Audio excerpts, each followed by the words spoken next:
circle I roll, like a wheel within a wheel, never ending or beginning, like the circles that you find in the windmills of your mind.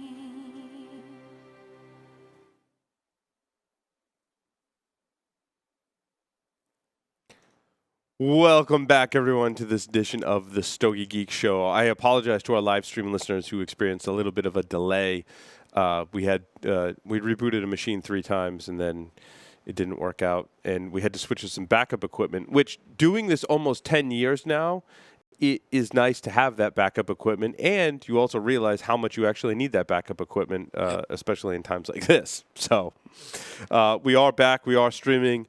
And we're back with the Debonaire Ideal segment for this week. Will, you've been doing some traveling, and it's one of the reasons why I love this Debonaire Ideal segment, because a lot of times we'll schedule segments, but we'll also base it on our previous week's experience. And this one definitely preys upon your previous week's experience. So, Yeah. So this is kind of dealing with, and we've had some topics about traveling with cigars.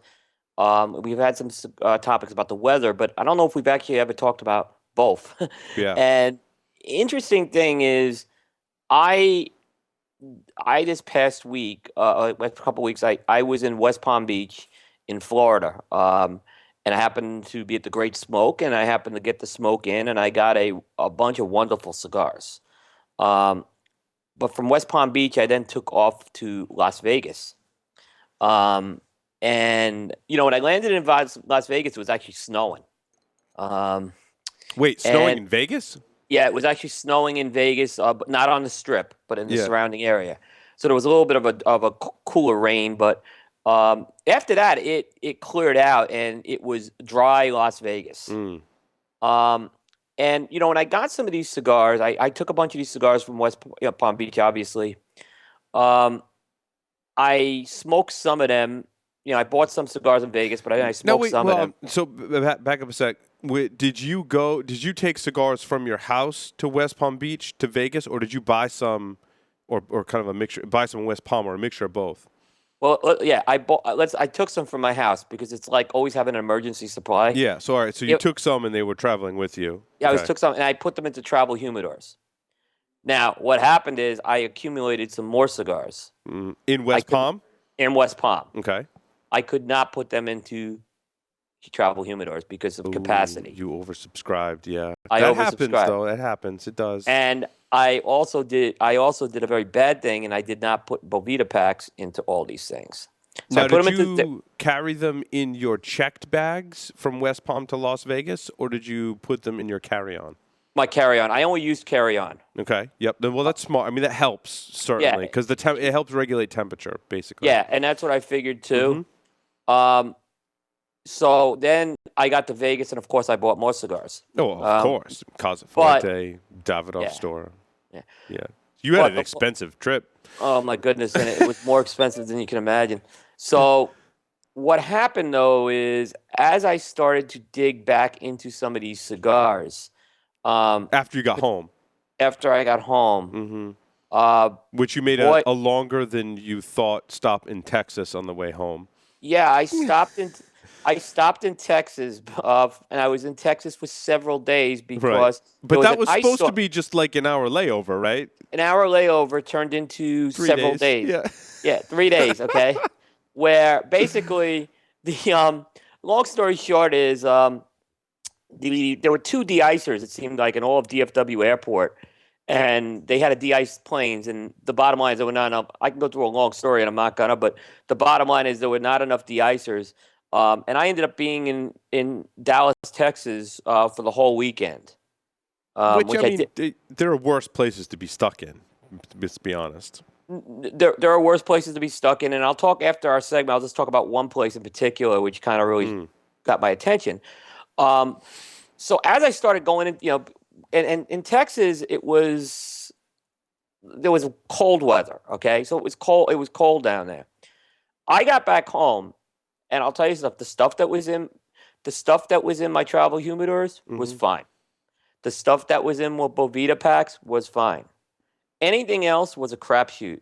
It was not only did I have crack problems, but you can put that cigar in your mouth and it was dry. Really? You had that dry to that and it was this total trip was about 8 to 9 days. Oh well, because you got stuck on the way home. Right. In Dallas, right? Yep. And you had cigars with you that were not Yes. being humidified. And over those Right. 3 days, I can see those drying And out. I just kind of left those cigars alone, and I said, "Oh, I'm not going to worry about it." And I'm a little spoiled and accustomed to the climate in North Carolina where I can get away with that. Yeah, it's pretty. But There's not a lot of drastic changes in North Carolina. you cannot do that when you're going into a desert climate. And I'm telling you, like I said, the ones that didn't crack, the other ones were dry. I mean, you put that in your mouth. You know when you smoke dry tobacco, you're like, oh, you get the flaky ash, you get the uneven burn, and you just taste that dry tobacco in your mouth. And I'm hoping I could bring these cigars right now, because there's quite a few of them. But some of them were nice cigars too. So, I mean, I don't want to say I don't know what I wish I could file an insurance claim. The good thing is most of my good stuff was okay, but I had it really had an impact on my cigars, and it shows you what the weather can do even in that short amount of time. Yeah, no, that's interesting. So I traveled to Orlando because we were both. That's why we didn't do a show last week. Because Will and I were both traveling, and I stopped at Corona Cigar, and I bought. So they put what I bought inside of 2 boxes with not Bovita packs, but the water pillows, right? So there was some humidification in there. Not the best. There wasn't a sealed box or anything. It was just a regular cigar box that they threw them in the water pillow. And when you're in Orlando, dude, you can get away with that, right? I mean, it was basically like a humidor in Orlando. It was 70% humidity and 70 degrees Same with West outside. Palm. Yeah, Exactly. Same. I was in Orlando. It was perfect conditions for cigars. So I totally wasn't. I wasn't stressing. Now the Winston Churchills I bought 2 4-packs of Winston Churchill cigars, a 4-pack of Churchills and a 4-pack of Robustos, which are in cellophane inside of that sleeve box that those 4-packs come in. Right. And they put those inside of Ziploc bags for me. And again, in the Orlando climate, totally fine. Now I didn't have room for all these cigars in my carry-on. But fortunately for me, it's a pretty short flight. And so what I did was I took the Winston Churchills, which wouldn't fit in the boxes, and I just put those in my carry-on. The 2 other boxes I put in my check bags, which normally I don't do, but there was no way I was fitting those in my carry-on.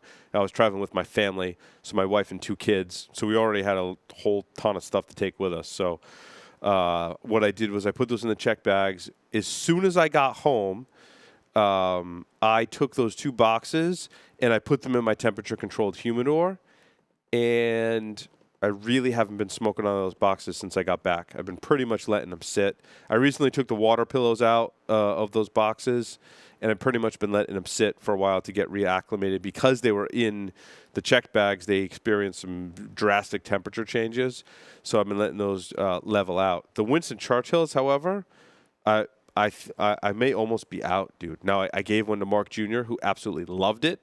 I smoked the Churchill now, which is fantastic, and those smoked well. But to your point, Will, you have to be cognizant of the climate changes that your cigars are going through, and I think smoke accordingly. And I don't think your cigars, don't get me wrong, they're not ruined, right? It's, You get being them back. debonair about it. They're not going to be cracking is.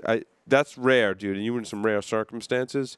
For the most part, in my experience, if you notice your cigars going through those drastic temperature and or humidity changes, letting them rest in a humidor for a week or more is probably the safe bet.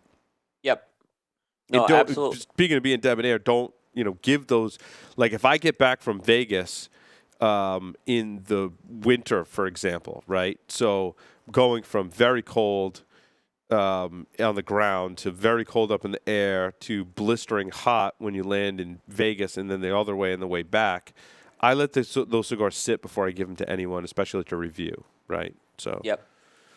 In fact, there was a few cigars that I brought back that I had not reviewed, and and I wanted to review, Mm-hmm. and I'm just putting them. They're just going to be deferred right now, Yeah, and that's just and they'll typically be fine. I'm surprised you got cracking. Well, maybe I'm not, it was but you know, again, I think there was some extreme circumstance. I was very surprised how much yeah, cracking I had, and but it was I more think than it's fried tobacco. I mean, I think yeah, that, but it was all the stuff that wasn't.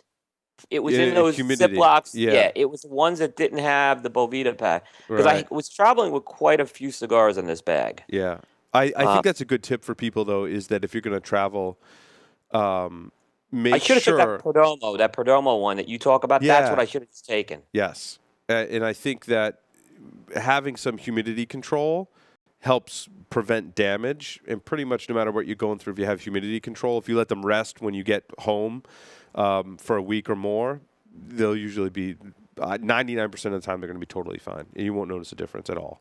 Yeah, Yeah, I it's a mean, good tip. there was some. I mean, I think I had some extreme circumstances. Namely, the trip was longer. There were different climates, Yeah, and you and got then I just delayed. You got delayed, and you were kind of yeah, in and in then I in bought more retrospect. cigars. I wasn't prepared for what I bought. In retrospect, when you landed in Dallas, well, you didn't know you were going to be stranded for that long, but you probably should have gotten some more Bavita packs at a local shop in Dallas for those other cigars.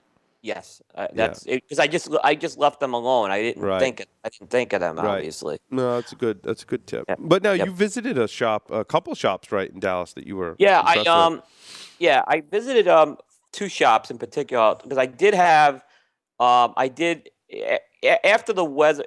after the weather did clear up, I was able to move around, but flights was still getting canceled, so I didn't go to the airport. I went to one place called Elite Cigar Cafe in Addison, Texas.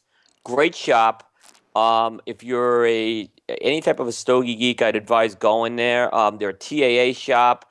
They carry a huge selection of cigars. You'll find just about everything you're looking for there. So I was real impressed with that selection there. Um, I actually, and like I said, I got a few cigars there, which I'll talk about probably starting next week, because they're the ones I'm kind of holding back on right now. The other place I went to was out in Fort Worth, Texas. Now, I've never been to Fort Worth before. Um, Fort Worth is a completely different city than Dallas. Mm. It's got much more of that Western flair to it.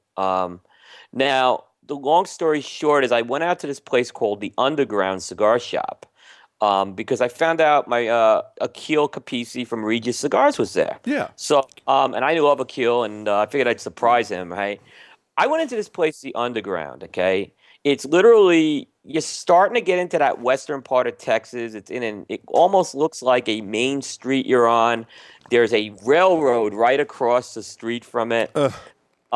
So it's starting to get western. You go in there, it's kind of more of this. It is the ultimate boutique cigar shop. This cigar store is boutique 100% through and through. Small batch.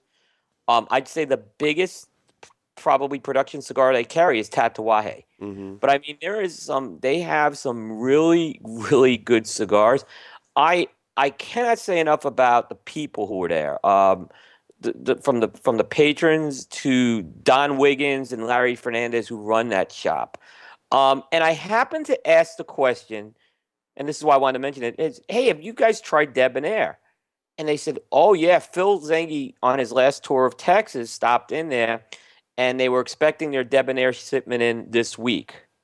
So I was really happy to hear that. And they had really, obviously, they had tried Debonaire, and they heard great things. So, that's another shop that Phil's in right now in Texas. But this store has a very strong following on Facebook. This is not a little small. They have an underground Facebook group, which is kind of hysterical. It's a lot of they're some real passionate cigar fans. Cigar shop the day after I left Texas. So Jose was there. So this is the place to watch. They're actually having their own cigar festival called the UG Fest next month. So they're bringing in about 21 boutique manufacturers. Um, so again, if you're in Texas, you want to get some debonair, I'd advise going to the Underground. But if you're even going through this place, I really advise stopping there if you're a cigar geek. They'll treat you real well there, and you'll find something really good to smoke. Nice. Yep. So, Will, what have you been smoking? Okay. The first thing, I missed the last show, and when you did a great job interviewing Debbie and Jonathan from Ah, Senor Reno. dude, their cigars and tequila are just awesome. Awesome.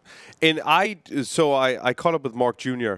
and I gave him the Winston Churchill Robusto, and then I let him sample that tequila, and I didn't tell him what it was. I'm like, dude, just drink this. And he's like, okay. Mark's like one of those. He's like, yeah, whatever. And so he's drinking. He's like, is this cognac? I'm like, no, dude, that's tequila. He's like, that's the second time I've been duped by tequila. He's like, Stogie Santa did that to me. And he's like, I thought it was some like, scotch or cognac or brandy or something. And he's like, it was tequila. And I'm really impressed by it. I think they're onto something there. Yeah. And I actually was real impressed with what they're doing because I had found out, that AJ was blending these cigars, and AJ being a sponsor of the show, I said, let me give it a try. And and when I tried the tequila, I was real impressed with it. And I heard the interview, and I'm really kind of bummed I missed the interview because I thought they did a great job with that. And their cigars are great too. The cigars are great. Now the interesting thing is if you heard the interview, and if you haven't, go check out episode 131. Excuse me, 130, which is the last episode. What they did is John and Debbie, who were in the tequila business, they went down. Jonathan is he's a cigar enthusiast, and Debbie's kind of getting into cigars. And basically, they both went down to AJ Fernandez, and they really had cigars blended for their palates. So Debbie had one blended called the Diamante, which is more. I don't think that's really what it was intended for. It was something more for a medium type of smoke. And then Jonathan had a cigar, which is what I'm going to talk about, called the Señorito Añejo, which is a beautiful box press Toro, featuring a San Andreas Mexican wrapper over Nicaraguan binder and filler. They're only making one size, which is 6x52 Toro. It's got a real dark wrapper on it, but you can see this is a very clean wrapper. It doesn't look like it's dyed or anything. It's definitely that natural fermented. And I was blown away when I had this cigar. And I had another one right before I left. And I just love this cigar. It has a nice amount of spices. You get a nice little black pepper, a little bit of Asian spice I was getting. It has what I would say those notes that coat the palate real nice. So it has that little bit of espresso. It has a little bit of dark chocolate mixed in there. I found the cigar got a little more earthy in the second half. There was still some sweetness off that earth. I think it was what Jonathan was looking for. I'd say it's pretty close to full-bodied and medium plus in strength. I thought it paired really good with that tequila, the Yeo tequila they had. It paired wonderful with that right. tequila. Now, I didn't expect it because tequila was so light-colored, and this was a dark cigar, right? I love this cigar. It's a 1250 cigar. I pretty much have it between a box split and a box worthy cigar. Yep. But I'd say it's a really check out the cigar if you can. I know they're starting to make a push. If you're in the South, a little easier to find Total Wine stores, but they're starting to push into more stores right now. So definitely check it out. Yeah, I think it's a huge win for that. I mean, they have the backing of AJ, right? But to have that kind of small distribution and have a cigar that's very, very, blended, I think, for their palates and for that tequila. But for the Stogie Geeks to rate it, I mean, I would put that cigar at box worthy all day long. I would totally get into having a couple of bottles of their tequila and a box of those cigars for sure. Now, I smoked the Diamante as well. I smoked that in the morning. I thought the Diamante was good. For my palate, that would probably put that cigar at a 5 for me. I do want to try more, and I am basing that review on just one cigar. I would try more of those cigars and probably update my rating based on that. But the Añejo, they definitely impressed me out of the gate with a box-worthy cigar, and I don't know what we'd rate their tequila. It's definitely bottle worthy. I don't know if that tequila ages. I would, at the price points they were selling that tequila, dude, I would buy a ton of it. I really would.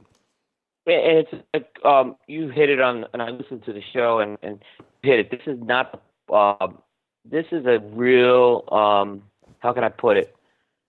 It's an elegant tequila. It's just something that you can have it as that special cocktail. Yeah, dude, like you could totally impress your friends with that, right? Like I would break out these cigars and that tequila when I had friends over, and I would let them sample that tequila and smoke that cigar, and it would just be an awesome pairing, and your friends would get really drunk. So, I mean, just a kind of a word of caution, like if you have friends that don't really deal well with that, be careful.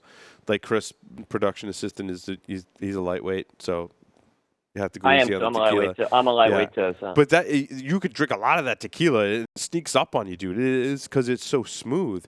And they gave me a recipe for mixing some of that tequila with champagne and doing like a breakfast cocktail with it as well. That's really cool too. I think my wife would really dig that. So. Yeah, I mean, like I said, I really I have to smoke that Diamante. I haven't smoked it yet. I'll be honest, and that's I'm curious to see what you think of the Diamante. Yep. But like I said, the fact AJ's blending that cigar, and these they just we get a lot of these boutiques, and I'm not trying to knock them, but a lot of them have trouble really standing out. And this one really, when I smoked this cigar, I was so impressed. I pinged them. I said, hey, I got to get you guys on the show.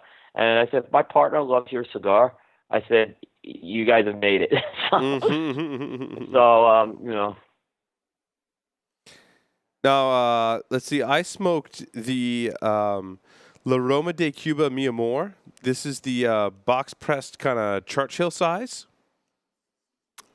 which was kind of funny. Well, the local cigar rep had here in Rhode Island for Ashton had given this to me. And I smoked it today, and this is a really good cigar. This is one of those regular production cigars that have been around for a while.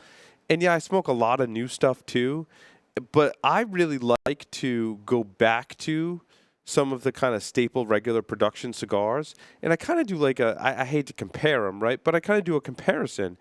And I tell you what, this one started off with a lot of spice and pepper, and it took a little while to get going. But once it settled down, it was a very smooth cigar, very flavorful, kind of one of those, everyday kind of smoking cigars. You don't have to really pay a whole lot of attention to it to get all the flavors out of it, but it's a really great regular production cigar. I would certainly put it as a 5-er. It's something I think that you could smoke, while you're grilling, certainly, in the summertime, while you're doing something else. I think it's a good cigar. What was your assessment? Because you went back and smoked this blend as well, Will.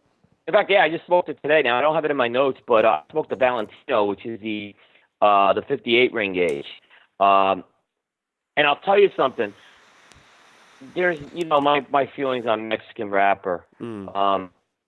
This is really one of the few that's come out of my father factory, the Mexican wrapper that I liked. Mi Amor and the Mi Amor Reserva, they know what they're doing with it. I kind of agree with you. With the 58 ring gauge, I'd probably put it about I put it around a 5-er. It's got some nice chocolate notes. It's got a little bit of sweetness. It definitely has some of that pepin pepper in there. But I liked it. This was a cigar, for the bigger ring gauge. It drew real well. The burn was pretty good. Like I said, it's a cigar that's been around now almost 5 years. And, it's become a nice staple of mine. It's good to go back to that. For sure. I'm actually, I reviewed one of these cigars this week, and it's the one that I lit up just now, actually. I don't know if we can switch to the other camera there. This is the Oliva G, the Special G Maduro. These come in like boxes of 50 or something like that. They're those short little kind of perfecto cigars from Oliva. Great little blend. These Maduros have been kicking around my humidor for quite some time. The interesting thing about these cigars, Will, is I find the draw to be kind of a little weird on them. And this one lit up and kind of did the same thing with me. Draw's a little weird, but it reaches this point somewhere about halfway through, dude. And the flavors are just unbelievable. I mean, it's like fight Chuck Norris form flavors that this cigar reaches at a certain point, and then those kind of taper off. If this cigar could deliver that kind of flavor profile throughout, it would be a fight Chuck Norris from all day long. But I don't know if it's the shape or the way they blended it. For me, they just don't stay consistent throughout. But it does reach this kind of sweet spot in the middle that has this just fantastic flavor. I kind of want to find these in the Cameroon and smoke these in the morning with a little, hoping they'll be a little lighter. Because I think it's a pretty solid offering from Oliva. And one of those ones that you don't see them talked about at all, really. No, you don't. I mean, would you say it's one of those cigars? I mean, I know what you're talking about. The cigar kind of it hits that sweet spot, and then it kind of runs out of gas. Mm-hmm. That's kind of what I've and noticed. It takes some time to get there too, which is it definitely does. So that's kind of my assessment of the Oliva G. Yep. Back to you, Will. I smoked. I've talked about this. I think it's a Casada, Selección España, and it's in a Petit Bellicoso. So this is a kind of a very, very uber limited cigar. It's a 4.5 by 40 Petit Bellicoso. What Casada is actually doing is they've only made 1,200 of these cigars, and they've put them into boxes of 100. So there's only 12 boxes. And what they're doing is they're giving one of these 100 count boxes to one retailer a month. So figure that. So literally only one place is getting them per month. For February, local shop box. They're actually a very big Casada place. And unfortunately, I missed Manuel when he was in town.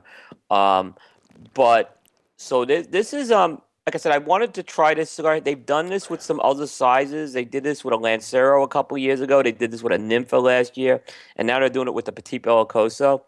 The thing is, this is and I love this blend. Okay, it's the Ecuadorian Arapiraca wrapper with the Dominican binder, and then it's got that Dominican, Nicaraguan, and broadleaf in the filler. What I've always found, there's two things I've found about the España. Number one is it's got to be in the smaller ring gauges. I have not liked the cigar when it's up into the 50 areas. So those Robustos, I've not really cared for that. The second thing is these cigars, for the most part, I've had to sit down. Whenever I've bought them and smoked them right off the truck or right away, anything in this blend, I've just had my opinion, it's had to wait. And in fact, those two things, because I originally was smoking the Robustos off the truck, I had a very, very negative impact with this blend early on. But then I talked to a few people, and as I smoked it, it was one of those things, like I said, you just had to be patient with it and go with a small ring gauge. That being said, I still smoked one of these within a couple of weeks of getting them. And I found the cigar was the most ready to smoke of any of them I've had. And I thought the Petit Bellicoso, I thought this thing really shined in this blend. I just thought it was really loaded with notes of red pepper, chocolate, cedar, and earth. It's kind of in that medium to medium plus range. I thought the Petit Bellicoso was really good. I actually took a bunch of these down to South Florida. I gave some out to folks. Like I saw Cigar Jojo and Cigar Vixen and the folks from Toasted Foot, and I gave them some of those. In fact, Cigar Vixen gave me a very special cigar, which I'll talk about next week. It was very nice. So, I mean, a lot of people had not seen this size, and like I said, if you could track it down because it's a very good cigar. I have it as a box worthy. That roundabout way for saying good. Did I send you these yet? No. I didn't. Which one was it again? The Petit Bellicoso in Españas. Yes. And I haven't okay. I'm waiting for like the opportune time to smoke that. And I just haven't found it yet because it seems to me like a very special cigar. Mm-hmm. And that's why I haven't smoked it yet. And you only sent me one of them, so I want to make sure we're very zen when I smoke that cigar. They were limiting what I can get. So. Yeah, no. Yeah, no, I think it's great. Yep. I smoked the Hermitage that you sent me, Will. That is the Hammer and Sickle. Yeah, Hammer and Sickle Hermitage. It's a very large, probably 60 ring gauge box press cigar. Probably a 6 by 60, but in a box press. Uh-huh. Is that the size you sent me? I think so. Yeah. When I first lit this cigar up, dude, I was like, this is the hammer and sickle that just presents that flavor profile that I'm not a fan of. It was unbalanced. It kind of felt like it didn't know what it wanted to do with itself. But I'm like, I'm not going to pitch this because I'm determined to find the hammer and sickle that I like, and because I know it's out there. And as I'm smoking it through the first third, I'm like, it's starting to get better. It's starting to get better. I'm like, I'm sticking with it. I'm committed to this cigar. And as I was smoking it, it started getting better and better. And then the flavor profile started to change up, and it really settled down. It presented some nice kind of sweet flavors, almost like a little bit of citrus kind of flavor. Some different flavors I really couldn't put my finger on, which made it very unique, which was nice. And I'm not the biggest 60 ring gauge fan on the planet. And it finished with some nice toastiness. I really liked it. I don't know in this size if I would call it a box split.